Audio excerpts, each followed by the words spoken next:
Hey guys, Brian here. Today let's talk about the 110 Conibear. This is kind of what I think is probably one of the best producing traps when it comes to muskrats and mink. It's a very simple design, virtually no maintenance to it. Um, they've been around for a long time. Let's talk about the trap first. So this is the trigger. They usually come from the factory with both these wires straight. I kind of bend them like this, or I'll leave one side straight and I'll bend this side up a little bit more, just trying to give them more of a visual hole here. They think that this is more of a blade of grass or something in the way. So usually my trigger configuration is something like that. This side straight, that side at an angle, and I keep the trigger off to this side. And then this is the dog that kind of goes on the trigger. When the trigger moves, it flips this up and lets the trap close.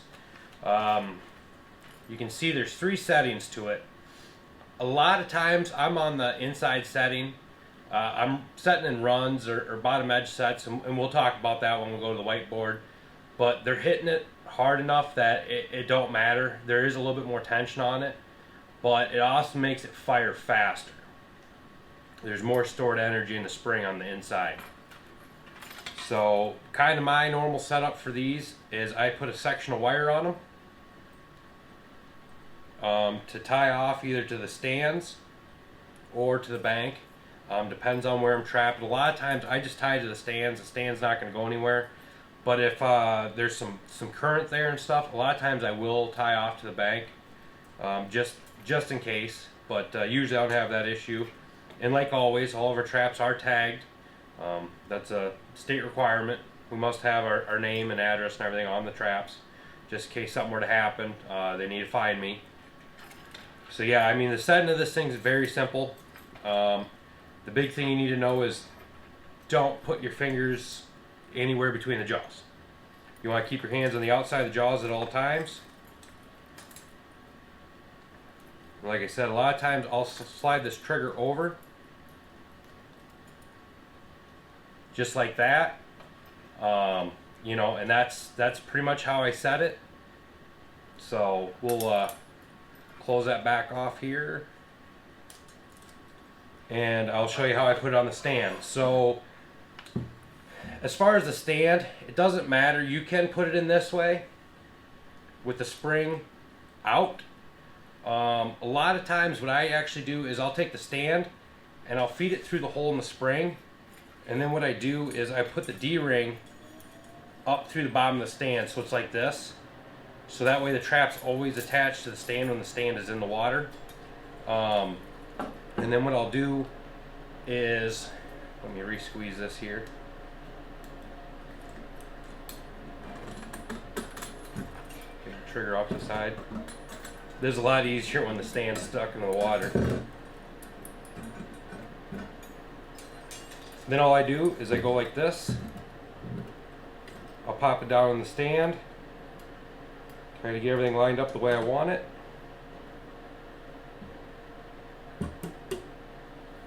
And there you go. We're set on the stand. A lot of times, depending on the bottom, I'll actually rotate the spring up like that. The other thing this does is if we're setting against something, this is kind of a blocker where they have to go through the trap. I set a lot of overcut banks, things of that nature, and this will actually be underneath the overcut bank, so they either go through the trap or they go out in the open. Most of the time, like a muskrat, he wants to stay as covered as he can, so he's going to go through the trap. I don't really ever, not saying it doesn't happen, but I don't ever really see any misses as far as they're going around the trap, unless something floats down and actually gets caught in the trap where they can't go through it. Which kind of brings me to my next thing. I have 2 different styles of these stands. One style has this peg like this, and the other side does not. So the style does not. This style is nice. It doesn't move at all in the channel. But if I'm setting like a pond or a hut or something like that, a lot of times I won't have this on my stands, just for the sheer fact if they do get caught, it can turn out of the way and that hole is still open. I'm not blocking the hole. They can still come and go as they please, and they don't abandon the hole, it seems like.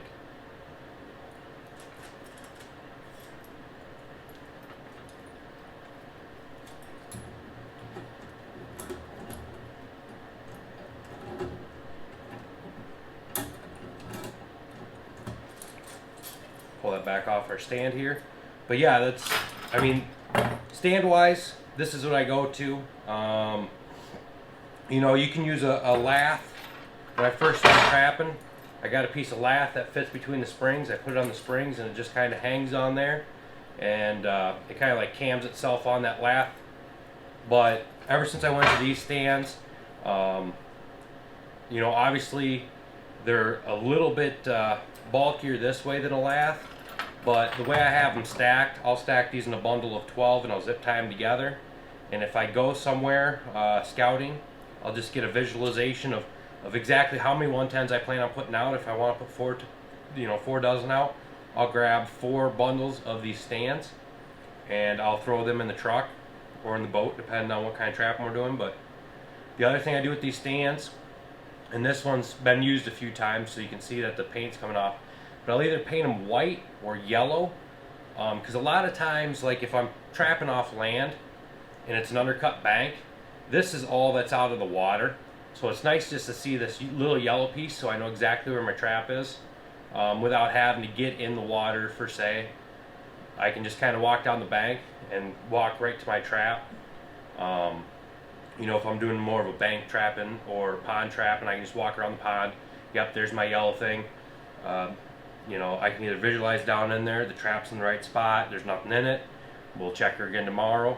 Or I can go, yep, there's something in it, walk down in there, and it just kind of helps me pick it out, especially like against the grass and stuff in the fall. I paint it either a brighter yellow or actually just a white. So that's the basics of the stands, that's the basics of the trap. So let's go over onto the whiteboard. And I'm no artist by any means, so don't be try not to be too impressed here.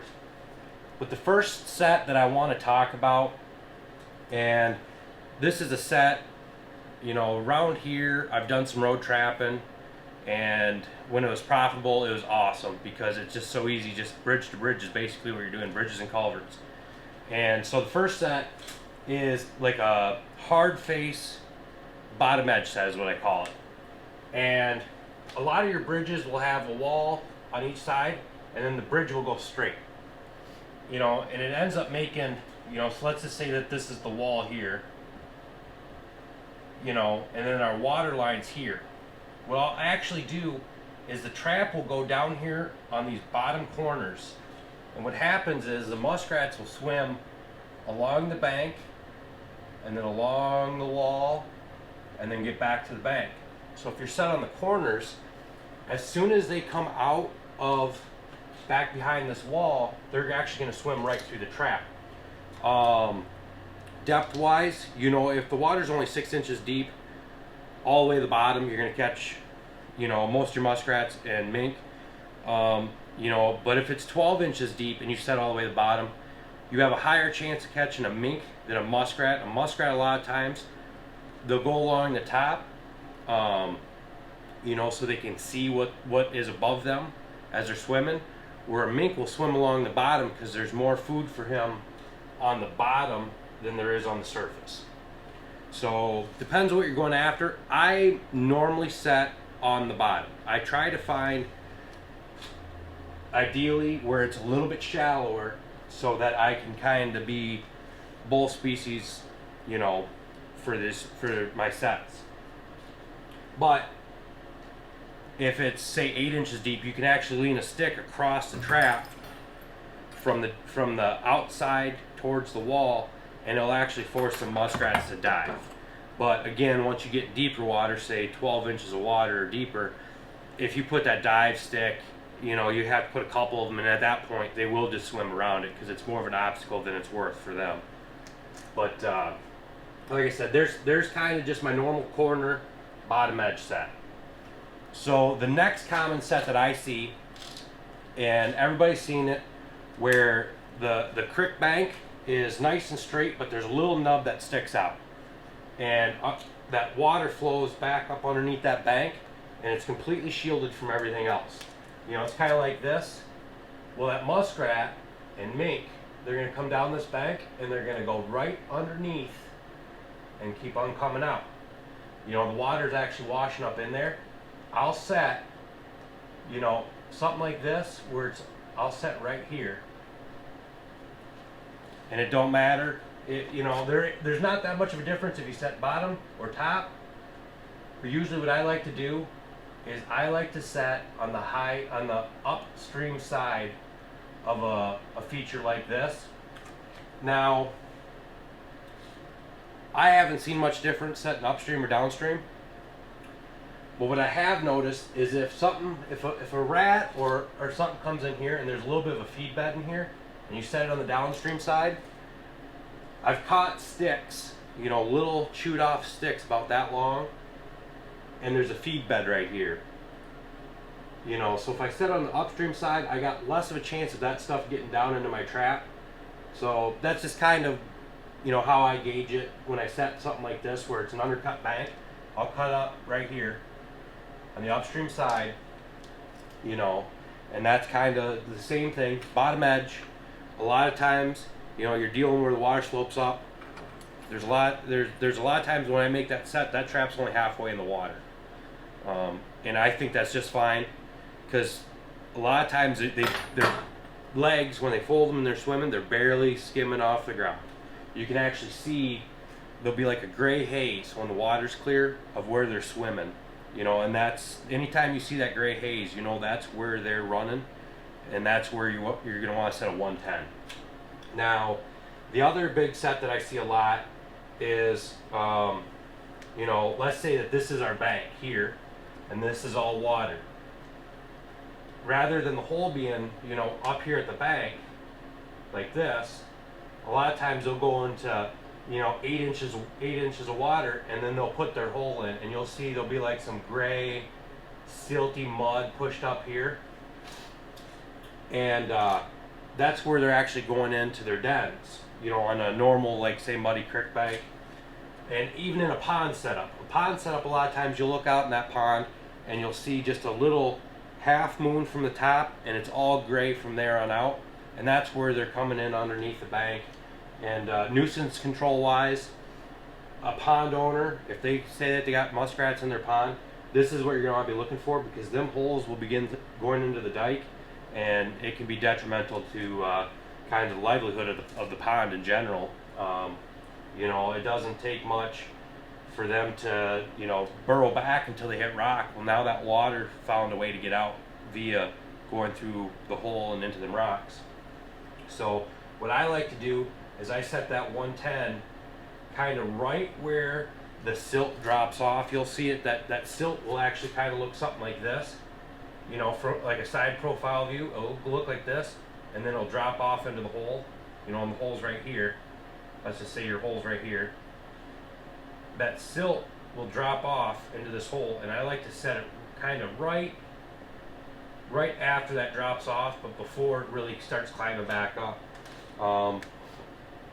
And that kind of comes back to the same thing with the stands, not using one with the stabilizer on it.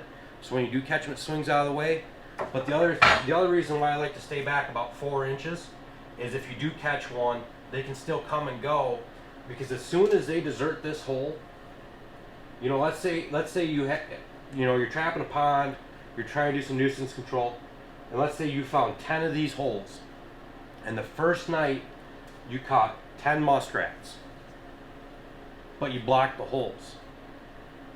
They're probably going to dig back a little bit farther. They'll probably dig it back about like that now, and they'll get out. And I've had it more than once where all of a sudden they'll put their den where you can't get to it. I had a couple ponds I trapped that kind of sloped off, and then they fell down. They actually moved their holes.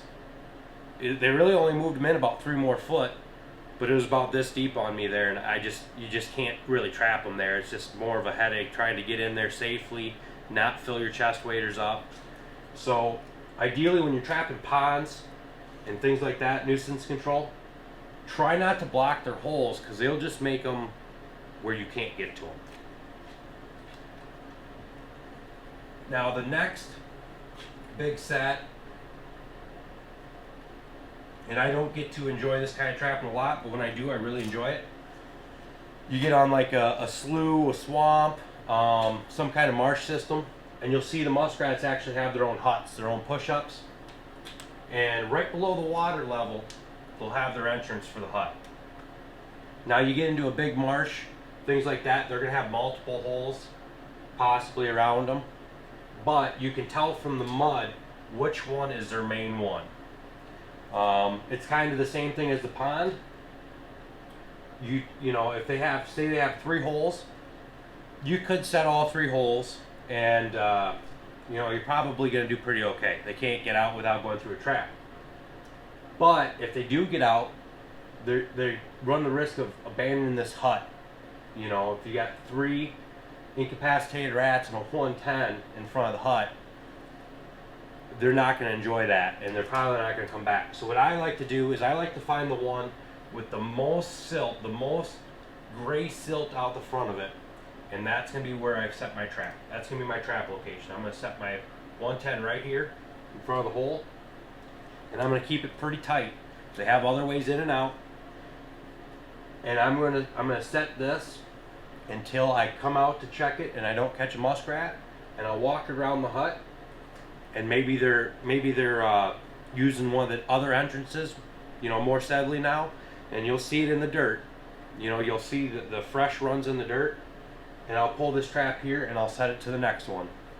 You know, and that's kind of how I set these huts and push-ups. In the wintertime, if you want to know, you know, this setup and this setup, your best place to set, if you're going to do a little bit of ice trapping, or if you get a skim ice but you know this next week's going to warm up, that ice is going to be gone, go out there and look. Whatever hole has the most bubbles in the ice, you'll see there'll be a straight line of bubbles, and that's from where they come out of the den. They got water, or they got air in their fur, and all that air pops off and floats up to the ice. So whatever run has the most amount of bubbles, that's the one you set. That's their main run. So then the last thing I want to show you,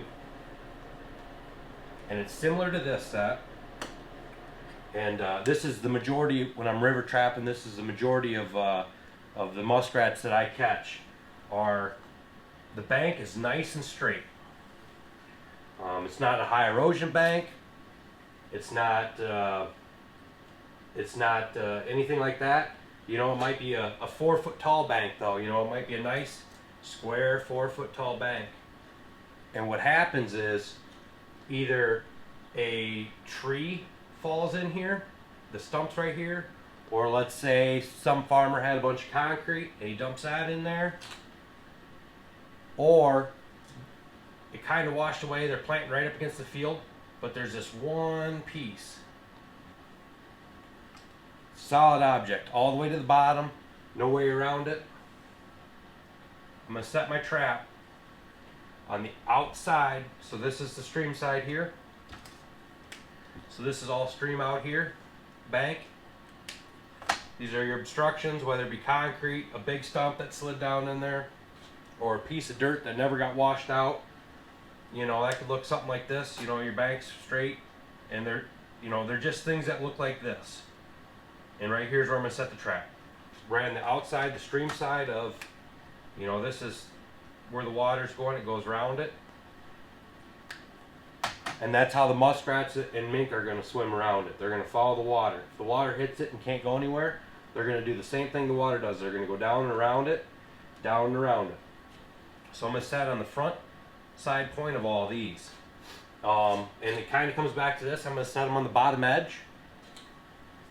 You know, it don't matter how deep it is.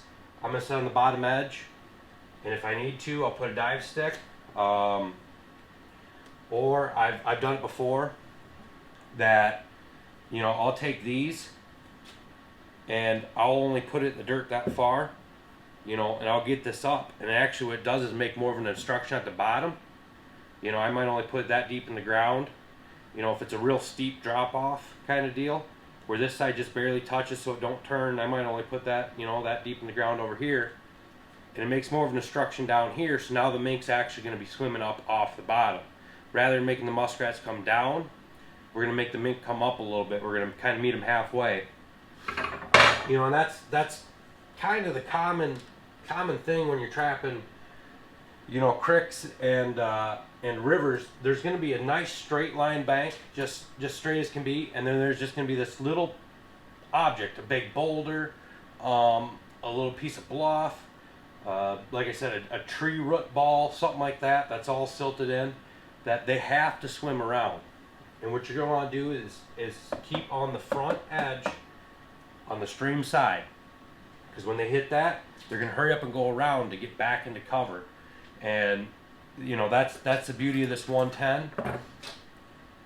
You want to get them when they're not paying attention. That's where you want to set that, where they're going to hurry up.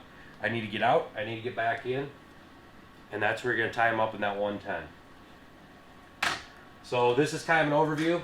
You know, if you guys have any specific questions or anything like that, drop them down in the comments. I'll definitely answer them. You know, this has kind of been my passion my whole life, and you know, I really get into this trapping thing. If you guys found any value in this at all, go ahead, subscribe, and hit like. I'm going to go through all my traps, all my sets. We're going to mock them up here on the board, and then when trapping season comes around, we're going to do some infield stuff. But I'll take you along with me through the summer, and we're going to go look at some of these locations, do some pre-scout stuff. So yeah, like I said, if you guys enjoyed this, go ahead, subscribe, like, and then follow me in the next video. We're going to talk about 1/2s in the water. Thank you.